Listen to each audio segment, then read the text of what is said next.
నిజామాబాద్ జిల్లా బాన్స్వాడ నియోజకవర్గంలో double bedroom ఇండ్ల విషయంలో ఏనుగు రవీందర్ రెడ్డి మాజీ మంత్రి మాజీ స్పీకర్ స్థానిక ఎమ్మెల్యే శ్రీనివాసరెడ్డి విమర్శించడాన్ని సోమవారం రోజున వర్ణి మండల కేంద్రంలో బీఆర్ఎస్ పార్టీ కార్యాలయంలో బీఆర్ఎస్ నాయకులు తీవ్రంగా ఖండించారు. అసత్యాలు అవాస్తవాలు మాట్లాడటంలో కాంగ్రెస్ నాయకులు దిట్ట అని అన్నారు. బాన్స్వాడ నియోజకవర్గం అభివృద్ధి ప్రదాత భారతదేశంలోనే కాక తెలంగాణ రాష్ట్రంలోనే ఒక్క నియోజకవర్గంలో 11,000 ఇండ్లు తీసుకువచ్చి అర్హులైన పేదలకు మంజూరు చేయించిన ఘనత ఎమ్మెల్యే శ్రీనివాసరెడ్డికే దక్కిందని వారన్నారు. ఏనుగు రవీందర్ రెడ్డి తీరును, కాంగ్రెస్ నాయకుల తీరును ముక్త కంఠంతో ఖండించిన మండల బీఆర్ఎస్ నాయకులు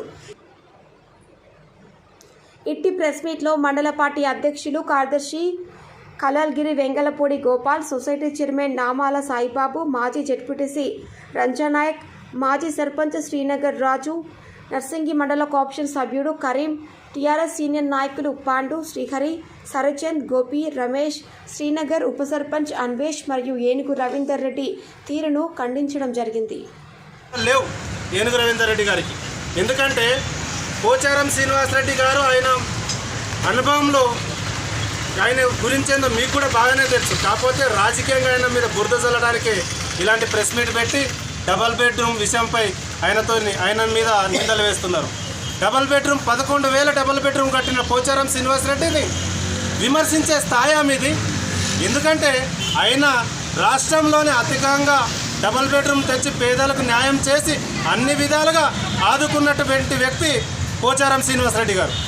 ఆయన ఏదైతే గవర్నమెంట్ గతంలో మా గవర్నమెంట్ ఉండే బీఆర్ఎస్ గవర్నమెంట్ ఉన్నప్పుడు బిల్లులు ఇస్తూ కొంచెం ఇంకా కొన్ని డబ్బులు ఆగినాయి, 26 కోట్లు అవి ఇవ్వాలంటే కాంగ్రెస్ గవర్నమెంట్ వచ్చి సతాయిస్తుంది. కాబట్టి ఆ డబ్బులు ఇవ్వకపోతే నిజామాబాద్ కలెక్టరేట్ దగ్గర ఆమరణ నిరాహార దీక్ష చేసి ప్రాణత్యాగం చేస్తా అవసరమైతే అన్నాడు. దానికి మీరు సవాలుగా తీసుకొని పబ్లిక్ కోసమే మాట్లాడుతున్నాడు కదా అని చెప్పి మీరు ఆ డబ్బులు ఇప్పించే ప్రయత్నం చేయాలి. కానీ మీరు ఆ ప్రయత్నం ఆ విధంగా మీరు పోచారం శ్రీనివాసరెడ్డి గారిని ఏదో ఒక విధంగా బదలాం చేయాలని మీ మనసులో దుర్బుద్ధితోని ఆ డబ్బులు కాంట్రాక్టుల దగ్గరే కాంట్రాక్టు తినేసిండ్రు, ఎలక్షన్కు వాడుకున్నారు అన్నారు. మీరు కాన్స్టిట్యున్సీలో ఎవరైతే డబల్ బెడ్రూమ్ కాంట్రాక్టులు ఉన్నారో అందులో కొంతమంది మీ పక్కనే మీ వెనకాలే ఉన్నారు.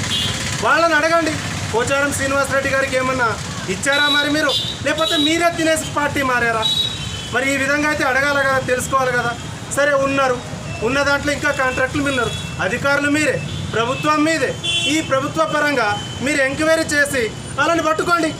ఏ ఊర్లో ఎన్ని బిల్లులు రావాలి, ఏ స్టేజ్లో ఉన్నాయి, ఎవరికి డబ్బులు ఇవ్వాలి, మరి ఎవరి దగ్గర ఉన్నాయి, గవర్నమెంట్ దగ్గర ఉంటే ఏమంటే ఇప్పియండి.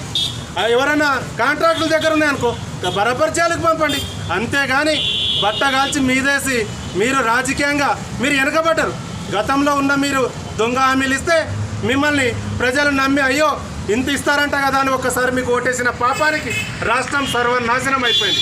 ఈరోజు ఏదైతే కోటగిరి మండలం విశేషంగా జన ఆదరణ బీఆర్ఎస్కి పెరుగుతుంది కాబట్టి మీరు రాజకీయ మైలేజ్ తగ్గించాలని మీరు పోచారం శ్రీనివాసరెడ్డి గారిని టార్గెట్ చేసి ఆయన మీద నిందలేస్తున్నారు. ఆయన నిందలేయడం, ఆయన ఆపడం మీ తరం కాదు. ఎందుకంటే దొంగలు మస్తు మంది తిరుగుతారు.